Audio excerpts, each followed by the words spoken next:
Hadisi kudusi. Bismillahirrahmanirrahim. An Abi Hurayra radıyallahu anhu anin Nebi sallallahu aleyhi ve sellem kâle Allah azze ve celle. Abu Hurayra'dan rivayet, Peygamberimiz aytat, Allah aytat bunday deydi. La ya'tin nazar ala ibni Adem bi şey la muqaddirhu aleyh. Velakinnehu şey'un astahricu bihi minel bakhil yu'tini aleyhi ma la yu'tini alel bukhul. Ravahu Ahmed. Dinimizde nazır kılu degen söz var. Nazır kılu degeni moynunuzдағы жоқ нәрсені милдетке алу деген сөз. Мысалы, милдеті mesela siz мысалы, қандай десем бір 20 рекет намаз оқуым дедіңіз. Сіздің мойныңызға 20 рекет намаз оқу деп милдет. Фарыз намаздар ал милдет ал. Вajib namazдар ал милдет. Сүннет намаздар бар. Нафил намаздар бар. Бірақ жөн эле сіздің мойныңызда ешқандай милдет емес. Бірақ сіз назыр алдасыз. Алла Таала мен бір шүгір қылып бір 20 рекет намаз оқып қояйыншы. Ушунча садака кылып коюн, ушунча күн ороза тутуп коюн деген. Муну назыр деп коебуз. Кээде бул назырдын бир ишке байлап назыр кылат да. Кандай десем, эгерде ушу оорума Алла Таалам шифа берсе, мен бир кочкор соям дедим. Бул назыр бул важип болуп калат да. Же болбосо ушу бир ишим бүтүп кетсе, Алла Таалам ушу кайгыдан, же ушу проблемадан куткара турган болсо, мен bir 10 gün oroza karmap berem. Emi oşol iş bitip ketkenden keyin buga 10 gün oroza karma mildetli olup kalat. Murun buga çeyin mildetli emes ele. Nazır kılıp Allah'ın atına lillahi aleyye menim moynumda Allah üçün de ayt atkandan keyin bul ne olup kalat? Mildetli olup kalat da. Uşunun nazır dep koyat. Emi bul hadiste jaratkan Allah subhanahu wa taala aytat mınday deydi. Nazır adam balasına men tağdırında жазбаған нерсени алып келе албайт дейт. Кейбирлер ойдойт, ушу назыр кылсаң эле ал сөзсүз аткарылса, ушу назыр кылды деп, андай эмес. Тагдырдагы бар нерсе ашышы мүмкүн, тагдырда жок нерсе ашпайт. Назырдагы тагдырга ээрчийт, тагдыр назырга ээрчибейт. Так, будан ким не деп атат? Бирок бул назыр ушундай нерсе дейт, мен сараңдан чыгарамын дейт. Сараң адам тыйын бербейт да, курбандык чалбайт, тамак бербейт, садака бербейт. Бирок ошо сараң адамдын башына проблема келет дагы. Бул не дейт? Ушу проблемадан мен чыга турган болсом, 10 кембагалдын курсагын тойгосом дейт. Алла Таала айтып атат, ушу сараңдан башына проблема берип туруп, назыр аркылуу чыгарам дейт да. Болсо чыгаргысы келбейт бул. Айтат мындай дейт. Астахрижу бихи минал бахил. Сараңдан ошо аркылуу чыгарам дейт. Югтини алейхи ма ла югтинал бухул. Мага берилген ушундай нерсеге сараңдыкка ма ла югтини. Ал мага бербейт сараңдыгы.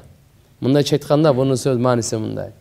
Туугандар, сараңдык өзү ислам дининде өтө каралган сыпат да бул. Берешендүүлүк, жомарттык бул макталган сыпат. Назырга келе турган болсок, бул жаман эмес. Эгерде бул жаман нерсе болгондо Алла Таала назырыңарды толук аткарла деп буйрук бербейт эле. Назырларын толук аткаруучуларды мактабайт эле. Демек мындан билдик, ислам динибизде назыр деген мындай термин бар. Бул нерсе шариятта бар нерсе, назыр кылгандан кийин үстүнөн чыгыш керек. Аткаргандарды Алла субханаху ва таала мактаган, ага сооп берилет. Ал эми сараңдык болсо бул жаман. Ибни Дакик рахимахулла айтат, назыр эки түрлүү болот дейт. Бир назыр Аллага жакындата турган назыр болот дейт. Бир назыр болот, мындайча айтканда муаваза. Ушуну кылып берсең, ушундай кылып берем. Ушундай кылып берсең, ушундай, бул тыйылган нерсе.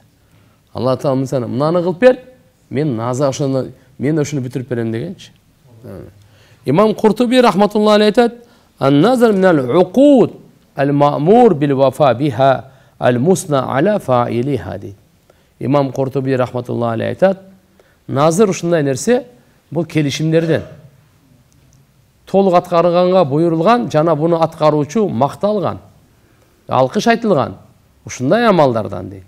Ва а'ла анва'i nazırdın en jogorku darajası ma kana gayru muallaqin ala şey yuridu husulahu kama yuafa min maradin.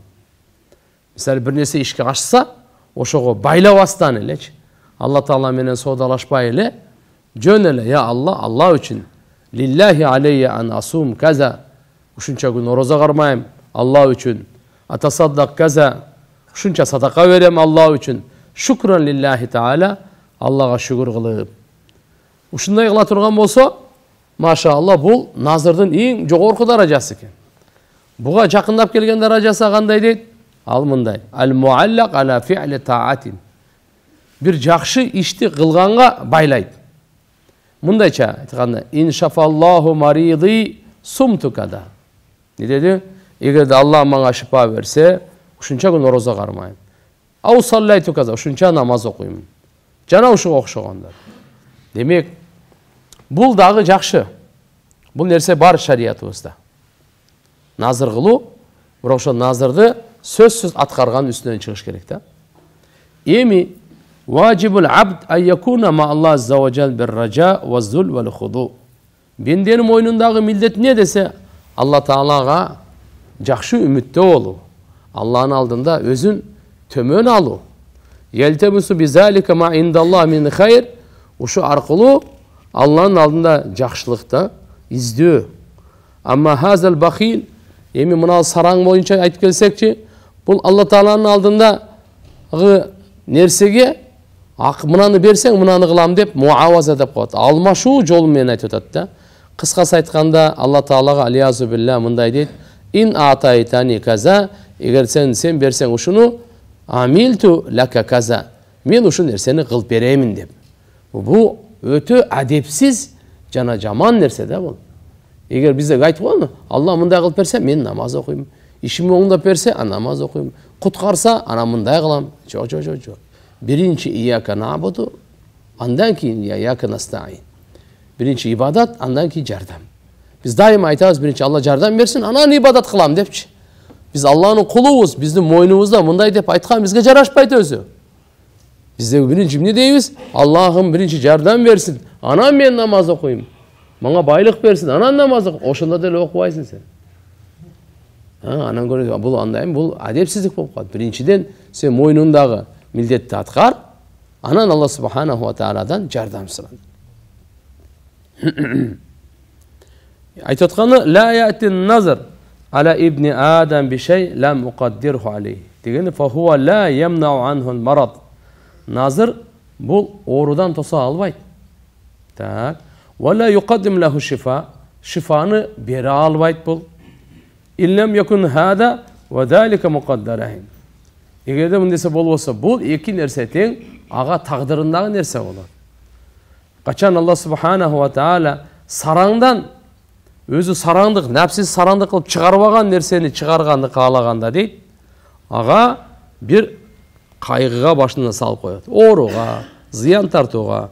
Ошол учурда бул жараткан Аллага кайрылат.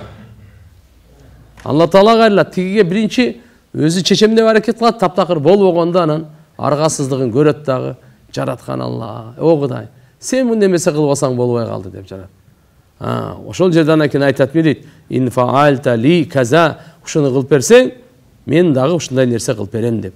Алла субханаху ва таала ушу аркылуу анын байлыгынан чыгарып, бечараларга жеткиртет экен да. Болсо сараң чыгаргысы жок анынчы. Ага чейин эле бечарага садака кылып жүрсө деле болот эле. Пайгамбарыбыз айткан: "Ас-садака раддул бала", балени садака кайтарат деген да. Алымдар айтат, садакач көрө албагандын жаман көзүнүн да кайтарат. Жаман көз тийгенди да кайтарат.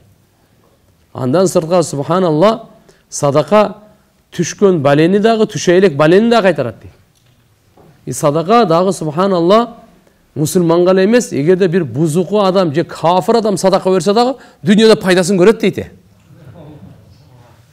Да, ушуга чейин айтылат да. Ажа бу таква адам эмес. Күнөөкөр адам деле садака кылсачы, дүйнөдө бул дүйнөдө пайдасын көрөт дейт. Кафир адамдын садакасы дагы дүйнөдө пайдасын көрөт дейт. Демек садака ушундай кереметтүү амал. Ошон үчүн иншалла аз болсо дагы берип жүрүш керек. Ошо садака бергенге адамды үйрөтүш керек өзүн.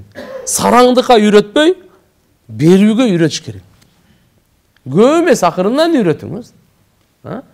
Бир киши нан берип коюң, бир сом берип коюң. Акырын анан кийин эмне кыласыз? Кишине көбүрөөк бересиз, аздан адам нафсиси кийин ошого көнүп калат. Кийин анан алхамдулилля иншалла аракет кылат, ошо кур кайтарбайын. Болбойт дегенде жакшы сөз менен кайтарайт. Бирок бир нерсени билип коюңуз. Садака берип, жакшылык кылып, аркасынан милдет кылып ыза жеткирүү бул жаман нерсе да. Анан көрөк жакшы сөз сүйлөп эле бербей койгонуң жакшы эле. Берип туруп аркасынан ыза жеткирип милдет кылганыңдан көрөк. Кур'ан чечими. Я юхаллазина аману ла тубтилу садакатикум бил ман вал ада. Эй имандуулар, силер садака менен тапкан соопторуңардын баардыгын бекер кетирбегиле. Жок кылып салбагыла. Эмне менен? Милдет. Эмне менен? Ыза жеткирип. Андай кылдым, мындай кылдым деп, жолсо дагы жаманчылык жеткирип. Ошентсең берген садакаң сообу барды кетет экен. Бердиңби? Унут. Алла үчүн кылдыңбы? Эми Алла үчүн унутат. Аны берип алып, эми айта берип аркасынан. Биздин кээде ушундай шайтан ушундай кылып басып алат. Бергенди биринчи бердетпейт. Берсе, ошону жоготконго шайтан аракет кылып, айтырта берет. Кылганы жакшылык бир эле жолу кылды.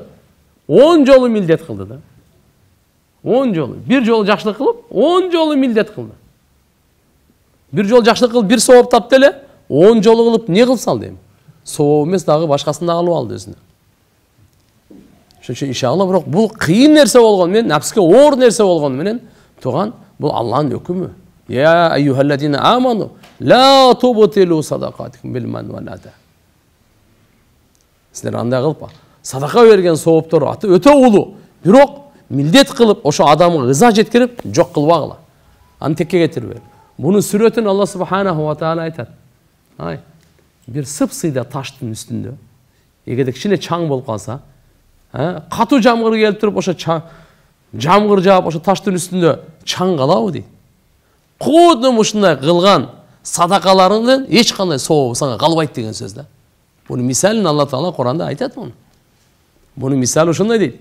Сыйда таштын үстүндө бир аз чаң болуп калса, катуу жамгыр келип жааганда таштын үстүндө эчтеке бир дагы кыпын же чаң таппай калганыңдай, сенде да эчтеке таппай каласың. Бул бизге эмне экен? Ихластуулукка тарбия. Кылган жакшылыктын аркасынан, алхамдулилlah, ошо кылган жакшылыгыңыз сообу сакталсын десеңиз, милдет кылбаңыз. Каулун ма'руф ау магфира хайрун мин садака ятбауха ада. Алла айтат. Жакшы сөз же болсо кечирип кой деп коюш, ушул садака берип артынан ыза жеткиргенден көрө ушу жакшыраак дейт. Садака бердиң, аркасынан милдет кылып ыза жеткиргенден көрө не жакшы экен? Каулун ма'руф. Жакшы сөз айтып кой. Мен бере албайм, кечирип коесуң. Ау магфира, мен кечирим сурап коюу. Мен кечирип коюңуз азыр бере албайм. Ушул жакшыраак дейт. Садака берип артынан ызаны коштогон. Артасынан ызаны ээрчиткен, ага караганда дейт.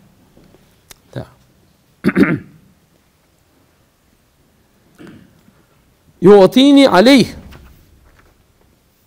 Mına manisinde. Yu'tini aleyh ma la yu'tini alel bukhul.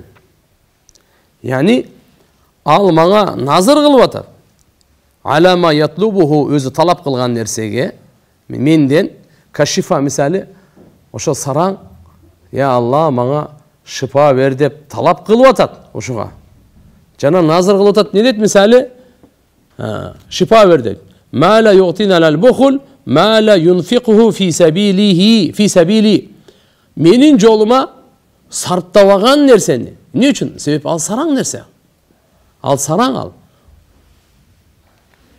Demek sarаңдыкка бербеген нерсени ал менен назыр кылып сурап атат дейт Алла субханаху ва таала.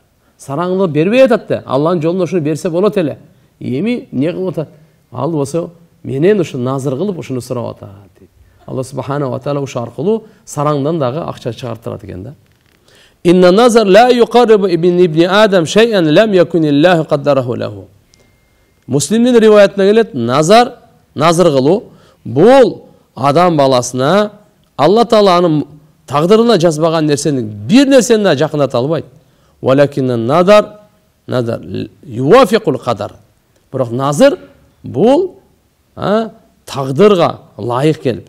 Демек, мындай деп ойлап қалуыңыз да қараңыз. Мен назар қылдым еле, іш бітіп кетті. Жоқ, тағдырда ошо іш біте тұрған бар еле. Тағдырға сіздің назарыңыз тура келіп қалды, ошончо бүтүп кетти. Бирок алхамдулилlah бундагы иншалла ушундай деп мусулмандын этикаты, ишеними ушундай болуп туруш керек. Кандай кылып жакшылыкка аракет кылып болуп калдыбы? Сразу Аллага кайрыңыз. Жараткан Алла Тааланын каалоосу. Бизде мындай да туугандар. Бардык Алланын каалоосу менен болот. Биз адашкан жерибиз кайерде жакшы угуп туруңуз. Биздин каалообуз менен Алланын каалоосу бир болуп калса, чүнктү биз не дейбиз? Көрдүңбү? Мен кылдым, мен жасадым, менин каалоом дейбиз. Просто ошо сенин каалооң Алланын каалоосуна дал келип калган да. Эми сенин каалооң дал келбей калды, болбой калды, не дейбиз? Эми Кудайдан да эмне кылайын дейсиң да. И так эле экөө тең Кудайдан бирок, түшүндүңүзбү? Бизге мындай дейбиз да. Эгерде ушу биз аракет кылып болбой калса, не дейбиз? Сразу Кудайга таштап коём. Кудайдан да мен эмне кылайын дейм. Бунун каалооң ишке ашпай калды го. Ушул жерде го биз түшүнүп атабыз Алладан деп. Бирок экинчи жерде да жакшы түшүнүңүз, тоңки жерде. Сиз каалаганыңыз болуп калса, мейлиби? Бул Алланын каалаганына дал эле келип калды сиздикичи. Түшүнө алдыңызбы? Түшүнүктүбү? Алланын каалаганына не болуп калды? Муафакат, лайыктуу келип калды. Ошондо сиз айтыңыз, Алладан болду деп айтыңыз. Кимден болду? Алладан. Сиздин каалооңузга туура келсе дагы, каалооңузга туура келбесе дагы кимден болду? Алладан болду. Ва ма ташауна илля яша Аллах. Эмнени каалоо? Алла Тааланын каалаганы болот бардыгы.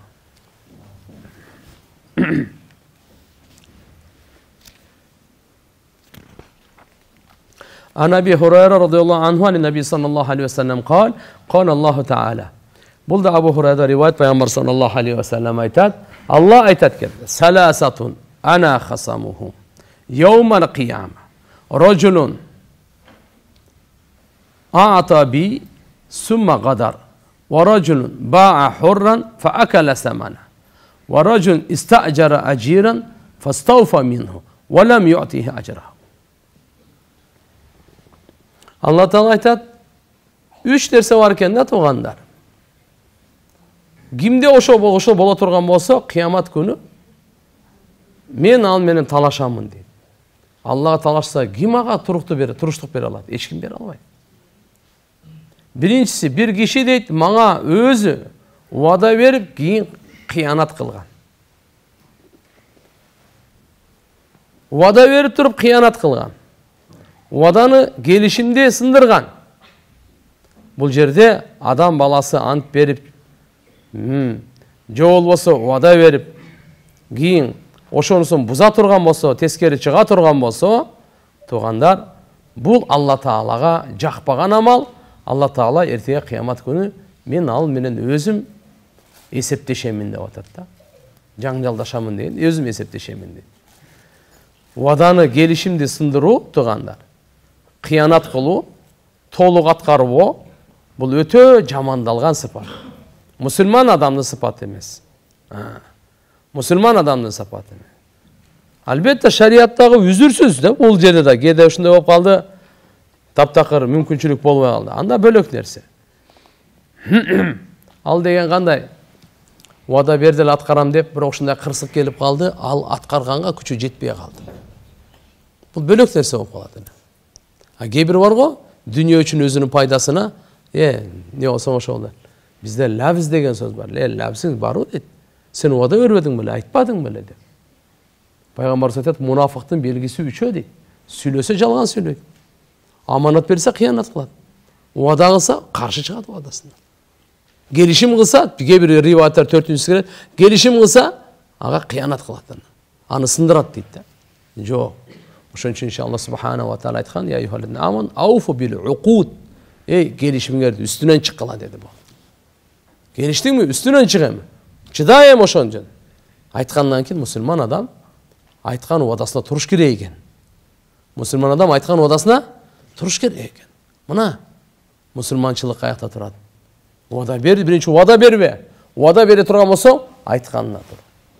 Убадага каршы чыгышлык мунафыктардын белгиси.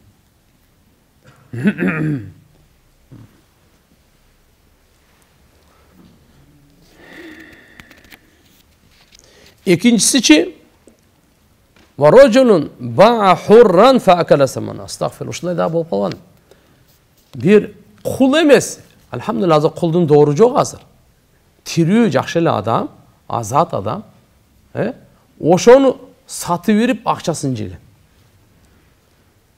Угуп калсаңыздар керек, мына паланчаны сатып бериптир, мынанча жылга иштетип, акча алып. Мына ошол акча жегени арам. Кул адам тургандар, бул азат адам кантип сатат аны? Эгерде ким ушундай кыла турган болсо, Алла субханаху ва таала эртеге мен өзүм эсептешем кыямат күнү ушу менен. Себептен байыл хур харамун азимун. Өтө чоң арам болчу азат адамды сатуу. Ва азаму минху бай'уху. Эми bundan дагы чоңурагы аны сатып, дагы акчасын алып иштетип атканы, жеп атканы. Бул андан чоң арам. Ислам дини өзү туугандар кулдарды кулчулдугунан боштондукка чыгаруу үчүн келген дин да. Мурда кулдардын раба владельческий строй деп коебуз го. Кулдарды кармаган. Болгон мына жакында эле жок болду ал. Пайгамбарыбыз саллаллаху алейхи ва саллям келип ааламда адамдардын ошо кулчулдугунан бошотуу, азат кылуу, ушунун алхамдулилlah Пайгамбарыбыз саллаллаху алейхи ва саллям жүргүзгөн да. Сооптарды айткан. Ким кайсы кулун азат кылса, Алла таала аны дозоктон азат кылат деген. Кулдар мурда базарда сатылат эле. Жарымы сеники, жарымы меники болот эле. Кээде азат кылганда дагы жарым 3төн 1-ин азат кылдым, 3төн 2-си азат эмес дейт эле. Кадимкидер товар эле болчу да. Мал эле болчу да. Малдай мамиле кылат эле. Пайгамбарыбыз саллаллаху алейхи ва саллям шерге келип анан кийин канча хадистерди айткан анан. Колуңарда кулдарга жакшы мамиле кылгыла, акысынан корккула, кыла албаган иштеринен эме кылгыла, боштондукка чыгарыла. Даже бизде кафараттарда кул азат кылуу деген бар. Тахриру ракаба деп коет. Мисалы кул азат кылуу өтө чоң соопка. Пайгамбар саллаллаху алейхи ва саллям. А бул эмне кылып атат? Азатты сатып берип атат азат адамдар. Üçüncüsü. Racul istacera aciran. Bir kişini cumuşka aldı da. Ucrat acri aldı dağı. Fastawfa minhu ve lam yu'ti acrahu. To'liq iş alıp turup anam ne kıldığını akısını bermeye koydu. Allah aytadi, ertege men esepteşem uşu adam menen. Misali sветоңго же болбосо bir santexnikti aldыңыз, же бир краскалап бергенге, же кыш койгонго, же бир нерсе тазалап бергенге, кандай гана кишини ишке алдыңыз, акысын берем депчи, бербей койсо, чатак болот. Кээде бизде ушундай болуп калат. Сен мына мен айткандай кылбай койдуң, мен сага 1 сом бербейм. Жок. Болбоду дегенде анда сен айткандай кылбай койсо, айткан канча кылды, ошонун акысын берип кой. Жакшы сапаттуу кое албай калса, ошо канча акса ошончо берип кой. Мына ал жерден өтө этиятташ керек туугандар. Бүгүнкү күндө көп нерсе болуп атат. Анын акысын, амалын толугу менен бериш керек. Болбосо Алла субханаху ва таала була мен өзүм сүйлөшөм дейт. Эми мусулман адам, Аллага ишенген адам, кыямат күнгө ишенген адам, качан ушул Алла ушул 3 түрлүү кишилер менен мен өзүм эсептешем. Өзүм мунун тарабын тарап, булардын тарабын эме кылып талашып алып берем деп аткандан кийин мусулман адам Алладан коркуш керек. Жана мынау нерселерден сактаныш керек. Анаби Хурайра разыйаллаху анху, ани наби саллаллаху алейхи ва саллям кол: "Саласатун ла юкаллимухумуллаху яумал кыяма ва ла яндуру илейхим." 3 киши кыямат күнү Алла таала алар менен сүйлөшпөйт, аларга назар салбайт, аларды карабайт. Биринчиси кайсы дейт? Рожулу халафа ала силатин лакад утия биха аксара мимма утия ва хува казибун. Биринчиси бир товарга ант ичкен. Не деп? Өзү айтып атат да мында, жалган ант ичип атат. 100 сомго алганмын депчи. 90 сомго эле алган. Ушундай адам менен кыямат күнү Алла сүйлөшпөйт экен. Ушундайга Алла таала рахмат назарын салбайт экен. Көбүнчө мына соодагерлер аябай көп бизде. Ошону туган Алланын атын айтып, ант кылып, сатуучуну ишендирип атат дагы, бу толтура бизде азыр. албаган бааны алдым деп айтат да. Анан ал ишенип калат эми Аллахтын атын айткан болсо. Болду деп бул алданып калып атат. Мына ушуга Алла субханаху ва тааля эртең кыямат күнү буга бул менен сүйлөшпөйт, буга рахмат назарын салбайт. ورجل حلف على يمين كاذبة بعد العصر ليقتطع بها مال رجل مسلم. Экинчи ушундай киши бул дагы жалган ант ичкен асыр намаздан кийин эмне үчүн? Мусулман адамдын малын кайрып алыш үчүн. Анда бул дагы ант ичип атат. Мисалы бул жердеги бул бага эмес. Мүмкүн бир сапаткабы? Мына Кытайдыкы, бирок Турцияныкы ант ичип ала бергени. Мусулмандын акчасын алыш үчүн ант ичип жалган антка асырдан кийин. Эмне үчүн асырдан кийин? Күндүз болсо эчтеке болобу? Жок, боло берет. Пайгамбарыбыз асырдан кийин дегени асырда периштелер алмаша турган учурда. Бул амалы күндүзгү амалы түгөнүп турган учур. Соодагерлер деле асырда токтото турган учур. Акыркыларын ушу менен бүтүрүп атат да. Хитаму хумис дегени баягы эң акырын жакшы кыл деп коет го. Иннамал амалу бил хаватим. Алла Таала пайгамбарыбыз дагы айтат, амалдардын баары акыркысы эсепке алынат. Акыркы эсепке мынакей мүмкүн бир 50 жыл бул кафырлыкта жашады. Дүйнөдөн кайтайын дегенден 1 жыл мурда тооба кылып намаз окуду, баардыгы кечирилип кетти. Кудай сактасын, 50 жыл иманда, акыркы жылда капыр болуп кетсе кандай болду? Акыры каралат. Ар бир нерсенин акыры. Ар бир нерсенин акыры. Ошон үчүн Алла Тааладан дайыма коркуп туруш керек. Я Алла, биздин акыркы демибиз эмне менен бүтөт бизге белгисиз да. Алладан коркуп туруш керек. Дайыма ошол иштер эң акыркысын жакшы, чырайлуу болгонун сурап туруш керек. Так. Үчүнчүсү ким экен? Варajulun mana fadlan ma'ihi. Сууну бербей койгон, ашыкчасын. Өзүнүн суусун эмес, жөн эле суусу келип атат, суу келип атат. Суу бербей койду да. Мейли ичкенгеби, суу каргангабы, огородун сугара башка суу берип коюп, өзүнүн ашыкча, сараңдык кылып ошо сууну ашыкча суусун бербей койду. Угуп туруңуз. Фаякунуллах, Алла айтат экен, ал-яум амнаука фадли. Бүгүн мен сага бербейм дейт да. Сен тияктан бу дүйнөдө суу бербей койдуң го? Эми ахиретте мен сага өзүм айкөлдүрүүгүн бербейм. Кама маната фадла ма лам ta'mal yadak. Кандай сен тыйы салдың эле? Сен эки колуңаны иштеп, биз сууну жараткан эмессиң сен.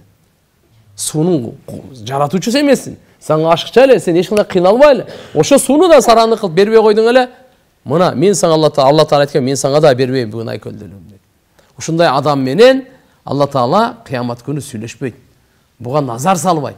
Буга көңүл бурбайт. Эмелесетип көрүң кандай. Бул хадис Бухари шарифте кеп. Бисмилlah.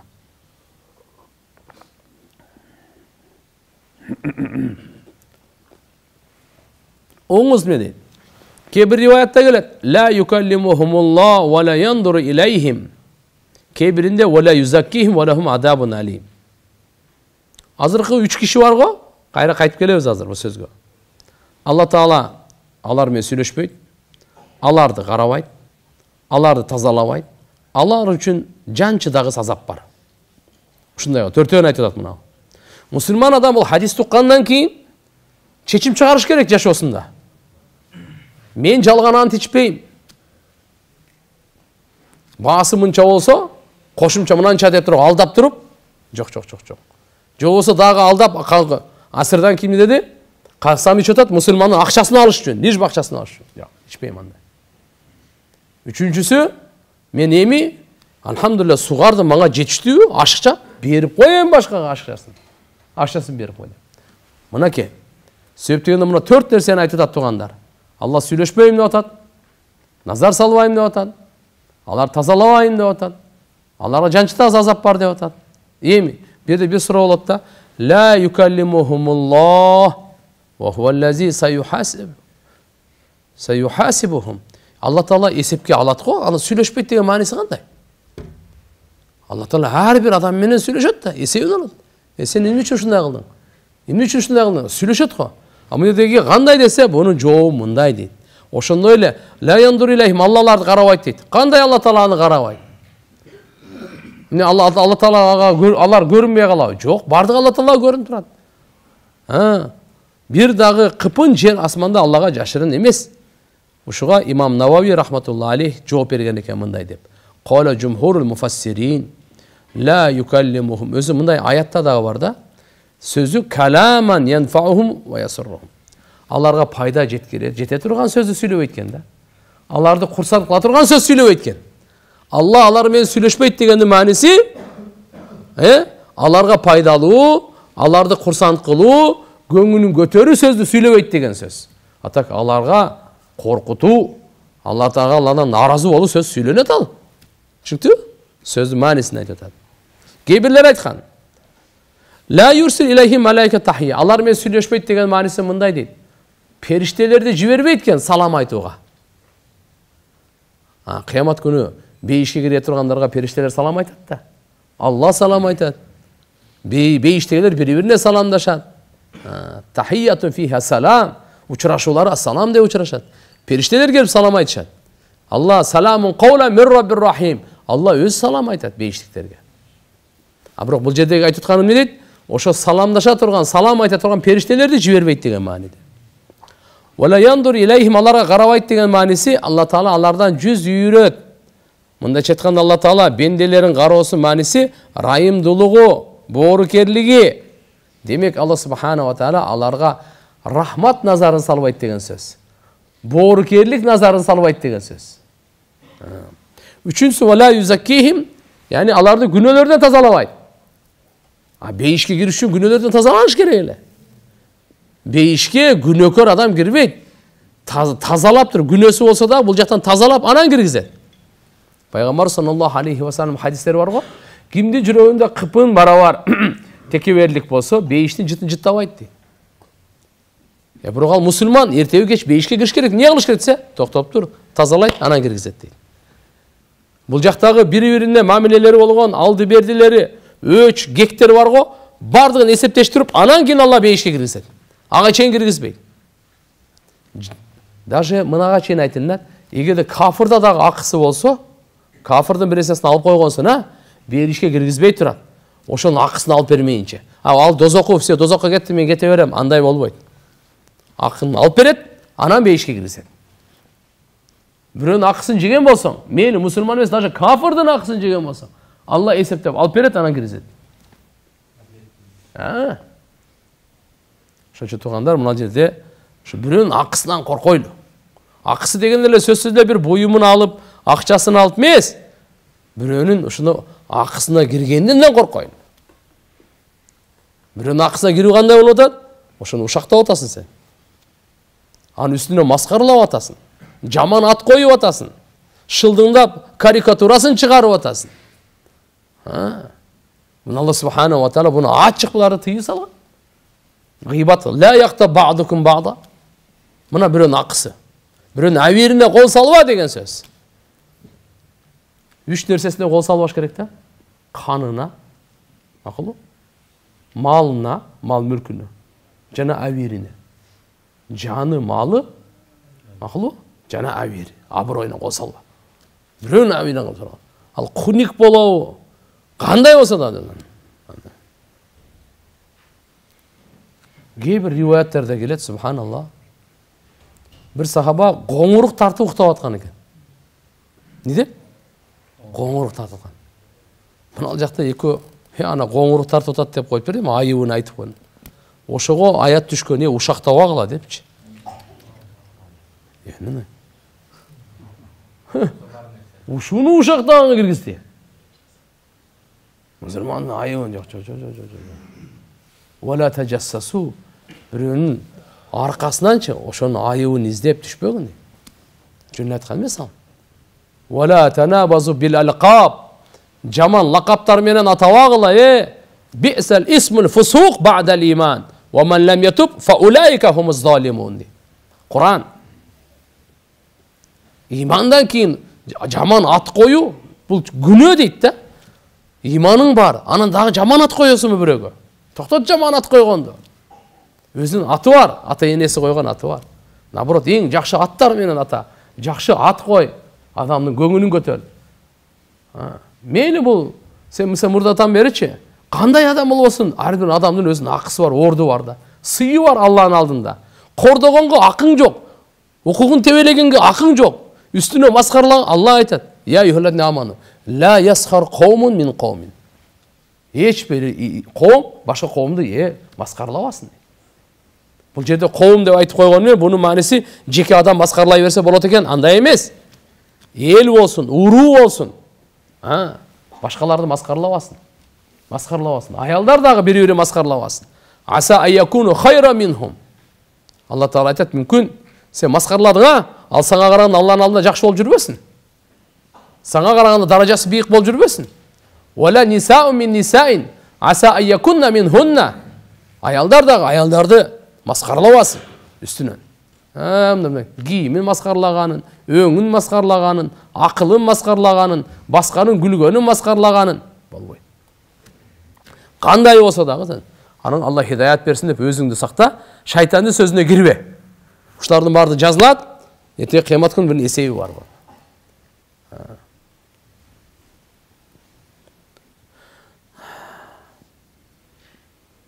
Азабун алим. Охо. Көп жердечи Курандачы азабун алим. Мыналарга да ушуна азабун алим деп атат да. Азабун алим деген мындай тугандар. Оорута турган азап дейт. Мулим. Оорута турган азап. Азап өзү оорутат дейт. Бизге кээде мынтип которуп коебуз, жан чыдагыс азап деп.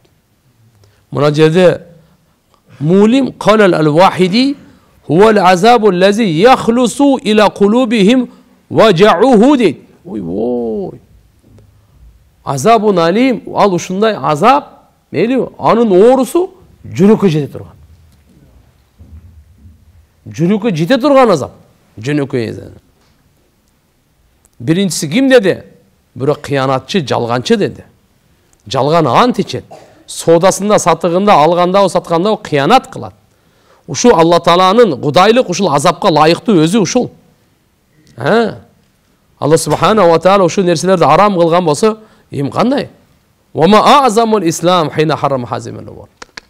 Караңыз, ислам кандай улуу дин. Кандай улуу дин ислам дин. Ушул нерселерди мына жалган, мисалы канча соодагерлерге айтып койду. Жалган ант ичип сен кыянат кылбагын.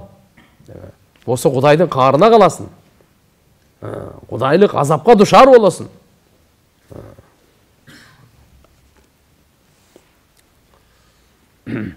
Ва таваада фаилах бихазал ваид. Ушул жаман коркунуч менен Алла Субхана ва Таала коркутат ушул кылган. Эмне үчүн? Ли тахирал мужтама ислами минха ва ман муртакибиха. Ва мин муртакибиха. Мындай дейт да. Эмне үчүн ушундай болот?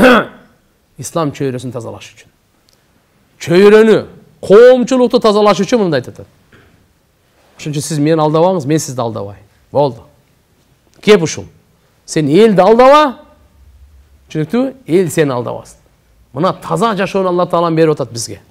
Силер мында таза жашагыла деп атат. Базарда, маркетте, дүкөндө, мол, кайсы жерде гана болбо. Бирок мына жалган менен болбойт. Аллаху акбар. Эгерде адам баласы жалган сүйлөгөн таштаса, толук оңолгонун башаты ошол. Жалган сүйлөгөндү таштаса, иншалла, алам алхамдулилlah адамдар сразу оңолот.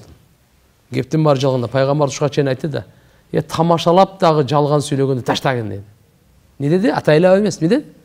Тамашалап жалган сүйлөйсүң го? Эмне деп койсуң? Тамаша деп койот го. Тамашалап дагы жалган сүйлөгөндү ташта деп. Биздин динибизде тамашалап дагы жалган сүйлөгөнгө уруксат жок экен да. Ушуган тескерисинче фазилет бар экен. Пайгамбарыбыз айтат: "Ман таракал кадиба", ким жалган сүйлөгөндү таштаса, "Валау кана мазихан", жалган болсо дагы, то есть тамашалап болсо дагы. Пайгамбарыбыз айтат: "Мен ошондойго кепилдик берем, бейиштин четинен кан сарай алып бергенге гарантия берем" дейт. Пайгамбар. Ким жаңжалды таштаса, азында бүгүн канча жаңжал бар. Аялы менен жаңжалдашып атат, досу менен жаңжалдашып атат, ата-энеси менен талашып, кошунасы менен ар жерде да. Бир күндө эми эсеби жок. Бир эле Кыргызстандын ичинде, дүйнөдө канча. Man tarakal miraa wa huwa muhiqqun. Hakikatta bolup turup dagı talaştı taштап койса, пайгамбарыбыз айтат, мен ага бейиштин ортосунан кан сарай алып бергенге кепилдик берем дейт. Мага ишенип койгулачы дейт. Гарантия берем. Алладан мен алып берем сага дейт. Сен просто жаңжалды таштап кой. Акыйкат сен тарапта. Кайсы тарапта? Акыйкат тиги тарапта, ана жаңжал таштап кой деп аткан жок. Чүнкү ал жөн эле ташташың керек, кара талаш болбой. Жыгылган жерге тойбойт болуп кайра талаша бербей. Сен билесиң, акыйкат тиги тарапта экен. Просто намызың үчүн эле, үйрүң үчүн, жок эпте бергиң келбей эле, өжөрлүк, көкпеттик кылып эле меники деп атасың да. Кудайдан корккун. А бир экинчи адамга эмне деп атат? Акыйкат сен тарап, таштап койгон теңелбей эле. Ынтымак болсун, урушпагыла, таштап койчу ошо теңелбей эле. Акыңды эле таштап койчу. Сага пайгамбарыбыз айтат, мынакей карачы. Үммөттүн ынтымагына, Аллаху акбар. Жалган сүйлөгөндү таштаганга, коомчулукту тазалаганга пайгамбарыбыз эмне деген мээнетти кылган. Жөн эле айтып коюп эле кетип калган жок, туган, билип алыңыз. Бул сөз эле да депчи, жок. Сөздө иш көп, тугандар. Сөздөн кийин, анан кийин алхамдулилlah ишке ашат. Бир айткан экен, ушу сөздөн эмне болмой, сөздөн сен келдиң дүйнөгө деген экен. Сөздөн сен ата энең сүйлөшпөгөндө сен каяктан келет элең бул дүйнөгө дейт. Алар сүйлөшпөгөндө каяктан келет элең сен бул дүйнөгө? Сөз жөнөкөй эмес бекен? Алар сүйлөшпөгөндө каяктан келет элең? Же чындап эле мына? Бир жолу ушундай болгондо, окуя болгондо, талак, 3 талак берген бирөө. Анан кийин 3 талак болду, эми жашабайсыңар, болду, сага арам десе, эмне үчүн деп атырылган да молдого. Эмне үчүн арам болот экен? Сен каяктан кимсиң сен мындай? Токто, өзүңү бас. Сен кабилту, кабыл алдым дегенде сага бир арамды адал кылып берип койду го шарият. Бир сөзүң менен. Ушуну мен кабыл алдым никеме дедиң эле, сага арам болчу ошолчу. Ошо шарият сага адал кылып берип койду го. Эми сен бир сөз айттың. Шарият карады дагы, бир сөзүңө сага арам кылып берип койду. Бир сөзүң менен адал, бир сөз менен арам. Демек, о сөз тамаша эмес таксыр. Сөз жөнөкөй нерсе эмес ал. Жакшы сөз жыланды ийинен чыгарат дейт. Жаман сөз, уу сөз адамды өлтүрүп коет.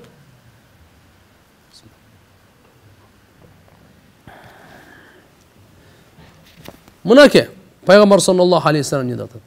Жөн эле жалган сүйлөк эмес, Аллага таянып туруп, Алланын атын колдонуп анан жалган сүйлөп атат да. Мына Кудай урсун, Кудай көрүп турат. Дагы ушундай сөздөр көп да? Жок, туугандар. Да биздеги эмес, чет мамлекетте башка элдерде да eyvallah, eyvallah. Ант иче беретин Алланы. Имам Шафии рахматуллаху алейх чын сөзүнө дагы, акыйкат сөзүнө дагы ант ичкен эмес да. Алланын атын ар жерге эле колдонгонго болбойт туган. Алланын атын урматы бар. Даже чын болсоң дагы ант ичпе дейт да. Чүнкү Алланын атын урматынан алар ушуга чейин сактанган, чын сөзгө дагы кээде ант ичке тура келсе дагы ант ичпейлер. Болсо уруксат беле ага дечи, уруксат болчу. Адам атабыз, обой энебиз шайтанга алданып калган себеби ушу, Алланын атын айтып туруп ант ичкен да шайтан. Алар ойлоду да, Алланын атын айтып атса, хоп, бунуку чын болсо керек депчи. Алданып калды да. Сен азыр деле бирөө Алланын атын айтса, ой, кандай улуу атты айтып келди. Ишенбесең болбойт. Сөз ишенишиң керек деп. Тиги шайтан, турушу менен шайтан. Ушундай деп алдап атат да сен. Алланын атын айтып туруп.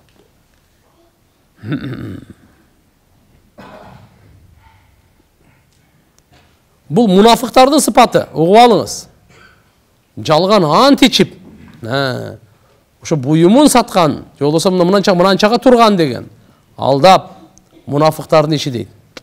Куранда мындай дейт да: "Иттахаду айманахум джунна."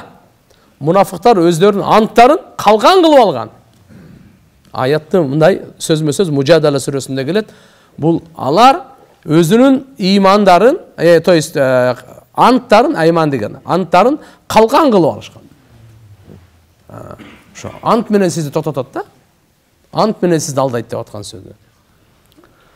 Эми караңыз, бул өтө жаман мүнөз. Исламдын улуу мүнөзү каякта турат, бул жаман мүнөзү каякта турат. Коомчулукту тарбияга керекпи, керек эмеспи? Эми карап туруңуз мына. Бул кандай деп атат? Мусулмандын акчасын алыш керек болду. Ай, мусулмандын акчасын ал. Эби менен, шарият көрсөткөн жол менен ал. Кызматын кыл, кызматтын акысын ал. Ал ким болбосун алчы. Бул мен ушунча акым бар деп. Бут кийим тазалайсыңбы? Акысын ал. Шыпырып берип, акысын ал. Оңдоп берип атасың, өнөрүң кандай гана кызмат көрсөтпө, бирок акысын ал, өзүнүн жолу менен да, адал жолу менен. Бирок азыркындай эмес, туугандар. Мына азыр бир жакшы неме айтып берем силерге, эки окуя айтып берем. Биринчиси мына Имам Навави рахматуллахи алейхи Шарх Муслимде Жарир ибн Абдулла разияллаху анхудан риваят келтирген. Бул өзүнүн кулуна буйрук берген экен, бар, бир ат сатып алып кел депчи. Ал барып тур дагы 300 дирхамга ат алып келиптир. Кулучу. Анан кийин келтир важа бихи ва би сахибихи. Лиан куда саман. Анан 300га сода кылган да. Кулучу. Ке жүрүңүз деп атты да алып келген, акчасын алып бериш керек.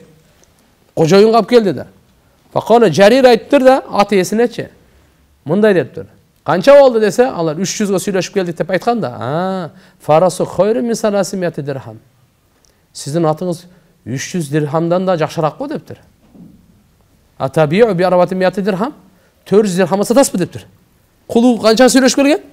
300га алып келгенден кийин акчасын алып бериш керек. Бул айтыптыр. 400 дирхамга сатасызбы деп. Сиз эмне дейсиз? Өзүңүз айтыңызчы. Биз эмне дейбиз? Ал айтыптыр. Залика лака я Абдулла. Эми бул сиздин акыңыз. 400 бере турган болсоңуз, жакшы болбойбу беле? Кандай десе айтыптыр. Бул сиздин атыңыз будан да кымбатыраак дептир. Десе, 500 дирхамга сатасызбы дептир. Сумма лам язал язиду. Ушинтип көбөйтө берип. Канчага чейин жетиптир? 100дөн көбөйтүп 800га жетиптир. 800га жеткенден кийин ана макул 300га болгон сода. 800 фаштараху биха ушун берип ана. Факила лаху андан кийин мындай деп айтылган экен. Сиз эмне үчүн ушундай кылдыңыз дептир да. 300дүк атты 100дөн көбөйтө берип 800га чыгарып туруп 800га берип атасыз. Ай утиба васуила али сабаб. Жемеленип себебин сурап да, эмне үчүн ушундай кылдыңыз депчи. Факала бул айтып тур мындай. Баяту Расулуллах саллаллаху алейхи ва саллям аля нусх ли кулли муслим. Мен пайгамбар Мухаммад алейхиссалам менен бу сахаба Жарир разияллаху. Пайгамбарыбыз менен кол берип антташканмын. Ар бир мусулманга жакшылык каалайсың депти.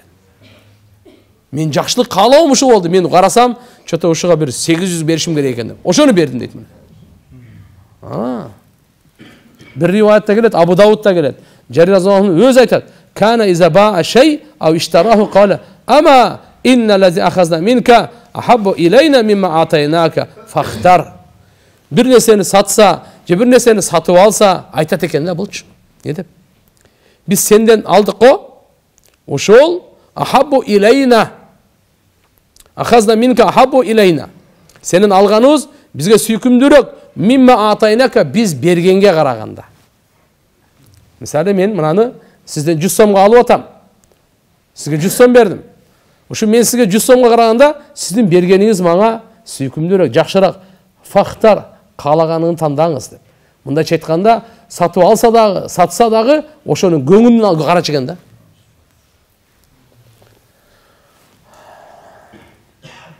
Мавлана Сайид Ахмад хан сап рахматуллахи алейх. Улуу алымдардан. Bir kişiye ошо дайым ошо сода кылганда, биз айтабыз го, содалаш керек деп, 3 жолу содалаш керек деп коебуз го. Анан түшүрүш керек, береке ошондо дейбиз го. Анан канын чыгарганга чейин алып барабыз го. Силкип эчтекеси калбай калгандан анан бер дейбиз го. Анан катуу уруш экен да. Эмне үчүн сен өзүң пайдаң ойлоп, тигинин пайдасын ойлоп отуң депчи. Бир да ушунчалык ушул эме кылганда, бул Араб мамлекетинде Мавлана Ильяс рахматуллахи алейхтин оң колу болгон да. Даватты көтөргөн киши ошол болгон. Мавлана Сайид Ахмад хан сапар. Өмүрүндө кимден эм нерсе алсачы, канча? 50 сомбу? 55 сом берген. Арзан берген эмес экен. Сурагандан көп берген экен да. Кичине көбөйтүп берип койчу экен да. Сиз канча нак баасын айтыңыз, канчага бересиз? 80. Алыңыз 100 депчи. Бизде андай жок да. Канчасы? 80. Токто. 50-ге болбойбу дейбиз да. Ай. Бизде ушундай тарбия алып калыппыз да. Өзүбүздүн гана пайдабызды ойлойбуз да. Мынанын пайдасы мага кызыктырбайт. Не болсо ошо болсун. Күнгө күндө турабы, кыйналып атабы, ооруп атабы, каяктан алып келип мага сатып атат, кызыктырбайт. Мен пайдам эле болуш керек. Жок, бул айтып атат, пайгамбарыбызга мен ант бергем, ар бир мусулманга жакшылык каалап. Өзүңө жакшылык каалаганды мен буга жакшылык каалап алсам, мусулман болбой калам деген сөз.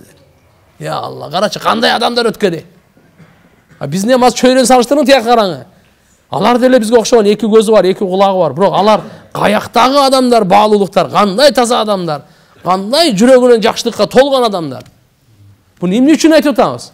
Ушуну угуп коюп анан кетип калайлы? Жок. Колдон келсе кичинеден ишке ашырганга аракет кылайлы.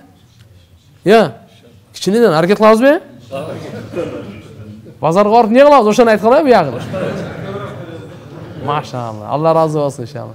Ушуга бир амал кылып коелу, эртеге кыямат күнү дагы ушуга мен амал кылдым эле дегенге жарашсын да.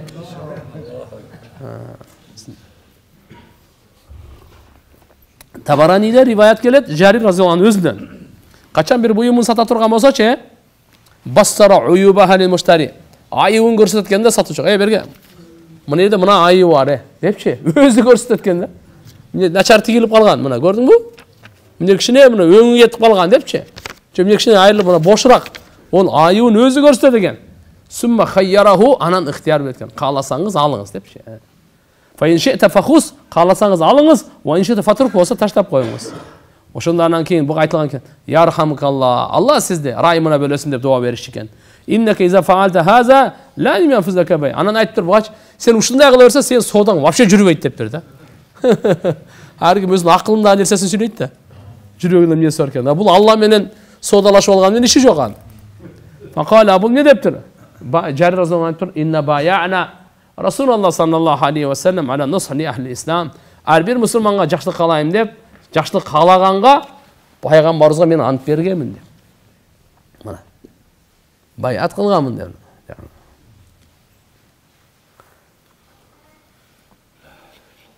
Ла ilahe illallah. Экинчиси кандай болду эле? Мусулмандын малын алыш үчүн, акысын алыш үчүнчү, Алла Тааланын атын айтып, карганып, антташып деген ар нерсе кылып атып. Асыр намаздан кийин силерге айтып бердик мынакей. Адамдын амалы, ошо күндүн амалы асырда бүтөт, ошо мөр басылат, ошон үчүн асыр намаздан кийин деди.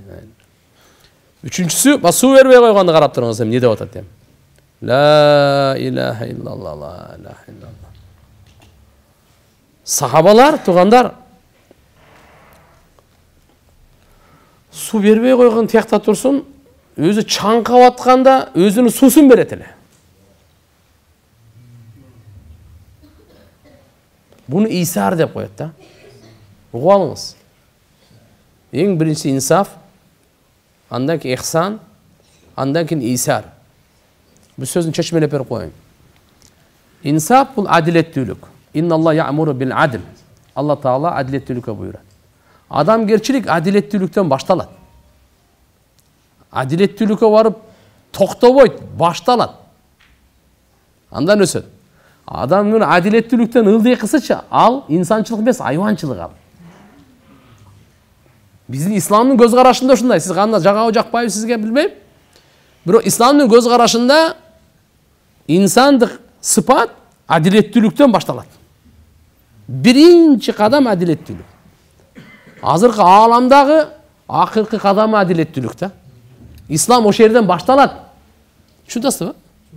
Андан кийин ихсан деген бар. Адилеттүүлүктөн жогору турат. Сиздин акыңыз 10бу? 12-ни алың таксыр. Ихсан дейт буну. Акысына караганда өз канча акысы бар, ошодон жогору сыйлап коюу, жогору берүү. Үчүнчүсү исар деп коет. Исар мындай туган. Бул ихсандан дагы жогору да. Ихсандан дагы жогору. Bir nan berdi, bir nan berip koydum. Bul adilеттүүлүк. Макулбу? Bir nan berdi, 2 nan berip koydum. Bul ne ekeni? Ihsan bul. Түшүнүктүүбү? Ne болду? Ihsan bul. Эми карап туруңуз. Nan meniki. Менде качка, булда качка. Бирок nan кимдики? Меники, бунуку эмес, меники. Менде качка, булдагы? Ачка. Меники нан меники. Ачкамын мен. Мен жебей буга берип атам. Буну Исар деп коет. Сахабалар ушуга жеткен да? Сахабалар ушуга жеткен. Өзү ачка болуп, экинчи адамдын курсагын тойгозгон да? Өзү кажетмен болуп, рахатка мен дагы ошо жумшак жерге жатсам болот. Бул менин төшөгүм. Бирок жок, сиз жумшак жатыңыз. Алла. Булардыкы имандын тарбиясы пайгамбарыбыз адилеттүүлүктөн көтөрдү, ихсан калып чыкты, Исар калып келди. Алла Таала буларды өзүнүн китеби Кур'анда ошо сахабаларды мактап, "Ва юсируна ала анфусихим ва лау кана бихим хасаса." Өздөрү муктаж болуп, ачка болуп туруп дагы өзгөлөрдү үстөмдүү кылат. Өзгөлөрдүн кажетін биринчи бүтүрөт деп Кур'анда Алла Таала мактап зикир кылып койду. Кыямат күнгө чейин окулат да бул. Караңызчы кандай эле. Не деп атат? Демек туган, азыр сиздерге ошо бир окуяны аз айтып берейин. Демек Исар деген ушундай болот экен. Өзүнүн кажети болуп туруп. Эми бир суроо да. Бир суроо. Мен ачкамын, бул дагы ачка, нан кимдики? Меники. Ачка болуп буга берди. Бери алды да. Макулбу? Эми мен токмун. Негене? Мен токмун. Бул ачка, нан меники. Береби бербейби? Ачка болуп бере алган, ошого иманы жеткен, күчү жеткен, адамгерчилиги жеткен, курсагы ток болсо, жөн эле берет да буга. Жөн эле бере бербейби? Биз эми кайсы доору жашап атабыз айтып берейинби? Капа болбойсуңарбы? Бул ачка, мен ток, нан меники. Зорго кичине бир жарым сындырым таптып эле алып кел деп алып алдым да. Биз мына доордо жашап атабыз. Эми түшүнүп алыңыз, иман каякта? Имансыздык каякта? Өзүнө жетет. Дагы ач көздүк ушуга дагы кичине нанын да ыра көрбөдү. Болбосо өзүнөн ашып ташып атат. Ушуну да алып коюш керек да. Бул мен силерге мисал нан деле берип атам, ата ушу бардыгына жетиштүү. Yani jeri болобу, мүлкү болобу, байлыгы болобу, башкасы болобу, баарына жетиштүү. Ошон үчүн иншалла ач көздүк чеги менен болсун. Ач көздүктөн сактанайлы. Бул ач көздүк адамдын жүрөгүн дагы, денесин да чарчатат. Экөөнү тең чарчатат. Алла Таала жазылганы гана ошо жетиши мүмкүн, бирок ал өзүн өлтүрөт. Өзүн өлтүрөт бул. Эми бул азыр үчүнчүсү суу бербей койгон, суунун ашыкчасын бербей койгон. Алла эмне кылат дедиге? Алла Таала бул менен сүйлөшпөйт. Кандай? Боорукерлик, райымдуулук сөзү сүйлөбөйт буга. Буга пайдалуу, курсант боло турган сөз сүйлөбөйт. Буну назар, рахмат назары менен, райым назары менен буга карабайт Алла Таала. Буларды күнөөлөрдөн тазалабайт Алла Таала. Жанчыдагы сасап бар ушуга. Кимге? Суунун ашыкчасын бербей койгонго. Угуп алыңыз. Азыр мынакей, быйыл кичине бизде башталды. Bundan ары su проблема күчөйө берет. Su бүткүл дүйнөнүн проблема номер 1 болот. Болуп атат, болот бул актуал. Ушул учурларда бир айвандай мамиле кылбай, инсандай мамиле кылганды үйрөнөйлү. Иман, исламдын чакырганы ушул. Исламдын чакырганы ушул. Алхамдулилlah, su өзүңүзгө дагы su бергенге канча сооп тиет сизге. Бирок сиздин ичиңиз өлгөн, имандын нуру менен нурланган эмес, аны кыла албайсыз сиз. Өзүңүзгө суу жетиштүү ашыгы менен болсо да бул өлсө өлө берсин дейсиз. Эмне үчүн? Мына ал жакта жарыктык болбосо, көкүрөк сокур болсо, буга баары буга. Караңгыда эч нерсени көрбөгөндөй. Ошон үчүн туугандар, андай кылбайлы. Исрапты сууну исрапта кылбайлы. Сууну заарланып, ичи тардык кылып, сараңдык кылып бербей койгондон да токтотпойт. Алхамдулилlah баарыбызга бөлүп баарыбызга жете турганда. Пайгамбарыбыз айткан, дарыян, уламалар айткан, дарыянын түбүндө турсаң дагы сууну исрап кылба деген. Дарыянын түбүндө каалагандай кылсаң, жок. Бизде караңыз, исрап кайерге чейин айткан? 3 жолу мүчөнү даарат алып атканда жууганда шараф деп коет. Шарапаттуулук, сооптуу. 4-үнчүсү сараф, исрап деген. Ким ушу 4 жол жуу турган болсо, зулумдук кылды, аша чапты, күнөө кылды деген. Дааратта 4-үнчү жол жууп койгонду. Элестетип көрүңүз. Башка жакта исрап кылганчы? Ошон үчүн иншалла туугандар, Алланын улуу неаматы суучу немат. Алхамдулилlah. Бул тууралуу кенен бир маселелерибиз бар. Сабактарда айта тургам. Бургазымда бүгүнкү тиешелүү хадисте да ушу келип калды. Суунун ашыкчалыгын бербей койду. Алла айтат эртеге кыямат күнү мен сага бербейм дейт. Мен сага бербейм. Болсо өзүң зарылчылык эмес, ашыкчасы эле. Ашыкчасын эмне кармап отурасың сен? Мына быйыл мына суу эме болгондо, таңкыс болгондо ушуну көрдүк да биз.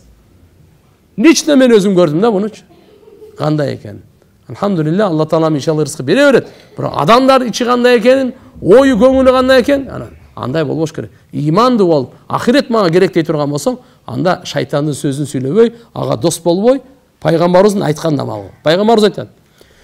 Суусу бар жерде ким суу берсе, бир кулду азат кылган соогун алат. Суусу жок жерде суу бере турган болсоң, өлгөндү тирилткендей соо болот. Я Алла, биздин жүрөгүбүз буга ойгонбой калды. Жакшы сөз кирбей калды. Ушу сөздү угуп туруп деле кичине бир суу берип коеюнчу дегенге бизде кадам таштай албай калдык. Колубуз таштай. Сооп алайын деген ахиретте Алла Тааланын ыраазычылыгын Мушкатул Масабих китеп бар. Хадис китеп ошодон. Мен оюман чыгарып айтып аткан жерим жок силерге. Ушунча болсо.